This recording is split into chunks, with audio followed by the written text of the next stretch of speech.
Hello everyone, this is Anita. Welcome back to our channel knowledge network. इस channel पर CSGM university, जिसे Kanpur university भी कहते हैं, उसकी बीएड की क्लासेस चल रही हैं, जिसमें हम कवर कर रहे हैं बीएड सेकेंड सेमेस्टर के पेपर 1 को, पेडागोजी ऑफ फिजिकल साइंस। इसकी आज 9 क्लास रहने वाली है। आज का हमारा टॉपिक है उद्देश्यों को व्यवहारगत रूप में लिखना। ये बहुत ही इंपॉर्टेंट टॉपिक है बीएड में, क्योंकि जब आप लेसन प्लान बना रहे होते हैं तो उसमें जो हमारे उद्देश्य होते हैं उन्हें व्यवहारगत रूप में लिखा जाता है। इससे पहले के क्लास में हमने कवर किया था ब्लूम टैक्सोनॉमी, जो एक शैक्षिक उद्देश्यों को व्यवहारगत रूप में लिखने की एक विधि है। तो उससे पहले आपको पता होना चाहिए कि उद्देश्यों को व्यवहारगत रूप में क्यों लिखा जाता है। फिर हम इसकी विधियां पढ़ेंगे, जिसमें से आपकी ब्लूम टैक्सोनॉमी भी एक उद्देश्यों को व्यवहारगत रूप में लिखने की विधि है। आई होप आपको pedagogy of physical science subject समझ में आ रहा होगा। देखिए, आपका पेडागोजी सब्जेक्ट कोई भी हो, हिंदी हो, इंग्लिश हो, सोशल साइंस हो, कोई भी हो, लेकिन जो ये टॉपिक चल रहे हैं ये सभी में कॉमन रहते हैं। ब्लूम टैक्सोनॉमी हो गया, उद्देश्यों को व्यवहारगत रूप में लिखना, उनकी विधियां हो गया, या फिर शिक्षण विधियां हो गया, ये सारे टॉपिक सभी पेडागोजी सब्जेक्ट में सेम रहते हैं। तो आप किसी भी ग्रुप से हो, क्लास आपके लिए इम्पॉर्टेंट है। आप अगर अदर यूनिवर्सिटी से भी बीएड कर रहे हैं तो वहां पर भी आपके फर्स्ट ईयर में या फिर किसी सेमेस्टर में ये सब्जेक्ट हो, तो बने रहिए क्लास के अंत तक। अगर आपने पिछली क्लासेस नहीं देखी हैं तो वीडियो के डिस्क्रिप्शन बॉक्स में क्लासेस का लिंक मिल जाएगा, आप जाकर पे पिछली क्लासेस देख सकते हैं। तो स्टार्ट करते हैं आज का टॉपिक, उद्देश्यों को व्यवहारगत रूप में लिखना। पहली यूनिट का ये चैप्टर नंबर 4 रहने वाला है, उद्देश्यों को व्यवहारगत रूप में लिखना, writing objectives in behaviour term. उद्देश्यों को व्यवहारगत रूप में लिखने का तात्पर्य है पाठ्य वस्तु छात्रों के सम्मुख स्पष्ट करने के पश्चात छात्र के व्यवहार में आने वाले संभावित परिवर्तनों अर्थात अपेक्षित परिवर्तनों को चंद शब्दों में स्पष्टतः लिपिबद्ध करना। अर्थात उद्देश्यों को व्यवहारगत रूप में क्यों लिखा जाता है, इसकी क्या आवश्यकता होती है, आज हम इसको समझेंगे। शिक्षण उद्देश्यों की प्राप्ति के लिए टीचर को कक्षा शिक्षण से पहले हमेशा उद्देश्यों को व्यवहारिक रूप में लिखना होता है। उद्देश्यों को व्यवहारिक रूप में लिखने के लिए टीचर लेसन प्लान बनाते हैं। लेसन प्लान बनाने का इम्पोर्टेंट पॉइंट होता है उद्देश्यों को व्यवहारिक रूप में लिखना। अब प्रश्न ये उठता है कि उद्देश्यों को व्यवहारिक रूप में लिखने की क्या आवश्यकता होती है। उद्देश्यों का तात्पर्य अपेक्षित व्यवहार परिवर्तन, यानी कि व्यवहार परिवर्तन जो हम अपने टॉपिक प्रकरण के माध्यम से छात्रों में करने की सोच रहे हैं। जैसे हमने कोई टॉपिक ले लिया कि गणित विषय का बच्चे को ज्ञान कराना है, हमारा उद्देश्य हो गया। हम छात्र छात्राओं में अपेक्षित व्यवहार परिवर्तन चाहते हैं। छात्र संबंधित टॉपिक मतलब प्रकरण जो हमारा है बच्चों को गणित का ज्ञान कराना, उस संबंध में प्रत्याभिज्ञान कर सकेंगे, प्रत्यास्मरण कर सकेंगे और उस टॉपिक को परिभाषित कर सकेंगे या उसकी गणना कर सकेंगे, जिससे बच्चे संख्याओं का गुणा कर सकेंगे।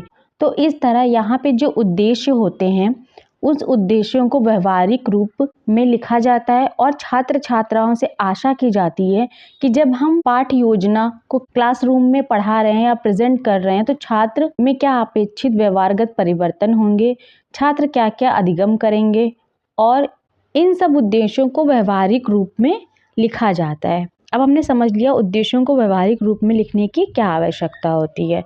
ठीक है, नेक्स्ट पॉइंट है हमारा उद्देश्यों का व्यवहारिक लेखन अपेक्षित व्यवहार परिवर्तन की घोषणा है कि विशेष प्रकरण मतलब टॉपिक को पढ़ाने के बाद कोई व्यक्ति या छात्र क्या सोचेगा, कैसा महसूस करेगा और क्या क्रियाएं करेगा। तो जब हम लेसन प्लान का निर्माण करते हैं तो हम उसमें उद्देश्यों को व्यवहारिक रूप में लिखते हैं। लेसन प्लान को लेकर जब हम क्लासरूम में जाते हैं, वहाँ छात्र छात्राओं के सामने प्रेजेंट करते हैं, टॉपिक को पढ़ाने के बाद छात्र छात्राएं कैसा सोचेंगे, कैसा महसूस करेंगे और क्या क्रियाएं करेंगे, मतलब टॉपिक को पढ़ाने के बाद छात्रों की सोच में क्या परिवर्तन आएगा और उनके कार्यों में क्या परिवर्तन आएगा, यही उद्देश्यों का व्यवहारिक लेखन है। व्यवहारिक रूप में लिखित शैक्षिक उद्देश्य व्यवहारिक उद्देश्य कहलाते हैं। अब हम उदाहरण से समझते हैं। सामान्य उद्देश्य हो गया हमारा बच्चों को गणित का ज्ञान कराना है, तो इस संबंध में हम लेसन प्लान बनाएंगे और उसमें हमारा उद्देश्य रहेगा कि बच्चों को गणित का ज्ञान कराना है। उस संबंध में हम उसको व्यवहारिक रूप में लिखेंगे और जब व्यवहारिक रूप में लिखने के बाद हम बच्चों के सामने उस टॉपिक को प्रेजेंट करते हैं, उन्हें वो टॉपिक पढ़ाते हैं, तो आशा करते हैं कि उस टॉपिक से संबंधित व्यवहारिक परिवर्तन हो। जैसे अगर हम उन्हें गणित पढ़ा रहे हैं तो गणित पढ़ाने के बाद बच्चे खुद से गुणा करना सीख जाएंगे। तो ये जो गुणा करने की क्रिया होती है, तो सीखना गुणा करना यहाँ पे क्रिया हो गई जो उनके द्वारा किया जाता है। दूसरा एग्जाम्पल हम समझते हैं, बच्चों को भाषा का ज्ञान कराना। आप अगर हिंदी के टीचर हैं और आपको उनमें भाषा का ज्ञान कराना है तो उस संबंध में आपने जो लेसन प्लान तैयार किया है, इस उद्देश्य को प्राप्त करने के लिए आप इसे व्यवहारिक रूप में लिखेंगे, फिर उन्हें क्लासरूम में छात्रों के सामने प्रेजेंट करेंगे। टॉपिक पूरा होने के पश्चात आप आशा करेंगे कि बच्चे भाषा का विविध रूप में प्रयोग कर सकते हैं। यहाँ पे प्रयोग करना क्रिया हो गई जो छात्रों के द्वारा की जाती है। हमने उन्हें भाषा का ज्ञान ये उद्देश्य निर्धारित किया, उन्हें व्यवहारिक रूप में लिखा और टॉपिक खत्म होने पर बच्चे भाषा का विविध रूपों में प्रयोग करना सीख जाते हैं। तो ये हो गया हमारा उद्देश्यों को व्यवहारगत रूप में लिखना। आई होप आपको यहाँ तक क्लियर हो गया होगा। अब हम समझते हैं उद्देश्यों को व्यवहारगत रूप में लिखने की आवश्यकता क्या होती है। तो उद्देश्यों के लेखन में जितनी स्पष्टता, क्रमबद्धता, ये क्रमबद्धता है, व्यापकता तथा निश्चितता होगी, उतना ही उद्देश्यों का प्राप्त करना सहज एवं सरल होगा। पहला पॉइंट ये हो गया। दूसरा पॉइंट हो गया हमारा, सीखने के उद्देश्यों के लेखन के निम्न तथ्यों का ध्यान रखना चाहिए। नेक्स्ट पॉइंट है हमारा, उद्देश्य व्यापक तथा विश्लेषणात्मक होने चाहिए। नेक्स्ट पॉइंट है हमारा, शिक्षण क्रियाओं को सुनिश्चित मतलब सर्टेन तथा विशिष्ट स्पेसिफिक बनाने में सहायता मिलती है। नेक्स्ट पॉइंट है हमारा, अध्यापक को शिक्षण व्यूहरचनाओं टीचिंग स्ट्रैटेजी के चयन में सहायता मिलती है।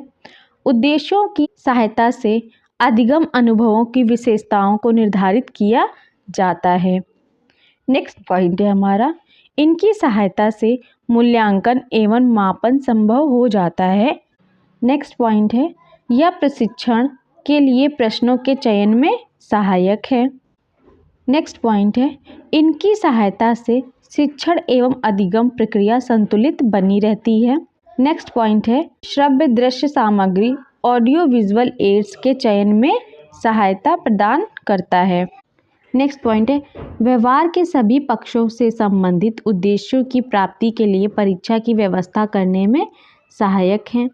नेक्स्ट पॉइंट है, उच्च अध्ययन में सहायता मिलती है। नेक्स्ट पॉइंट है, व्यवहारगत रूप में लिखने से शिक्षण अधिगम प्रक्रिया को उद्देश्य केंद्रित बनाया जा सकता है। नेक्स्ट पॉइंट है, व्यवहारगत रूप में लिखने से अधिगम एवं शिक्षण उद्देश्य में निश्चितता आती है। लास्ट पॉइंट है, व्यवहार रूप में लिखने से छात्रों के वांछित व्यवहार परिवर्तन का पता लगता है। शैक्षिक उद्देश्यों को व्यवहारिक रूप में लिखने की निम्न विधियां हैं। उद्देश्य लेखन के क्षेत्र में ड्रुकर, ब्लूम, मेगर, मिलर आदि ने काफ़ी कार्य किए हैं। उद्देश्यों को व्यवहारिक रूप में लिखने के लिए 4 विधियां प्रसिद्ध हैं, जैसे रॉबर्ट मेगर विधि हो गई, ग्रोनकुंड विधि हो गई, मिलर विधि हो गई, RCEM विधि हो गई और एक सबसे इम्पॉर्टेंट है ब्लूम की विधि। ये विधियां जो हैं शैक्षिक उद्देश्यों को व्यवहारिक रूप में किस तरह से लिखी जाएं यह बताती हैं। आई होप आपको शैक्षिक उद्देश्यों को व्यवहारगत रूप में लेखन समझ में आ गया होगा। आई होप आपको आज की क्लास पसंद आई होगी। पसंद आई हो तो लाइक शेयर सब्सक्राइब जरूर करिएगा। मिलते हैं नेक्स्ट क्लास में। Till then take care.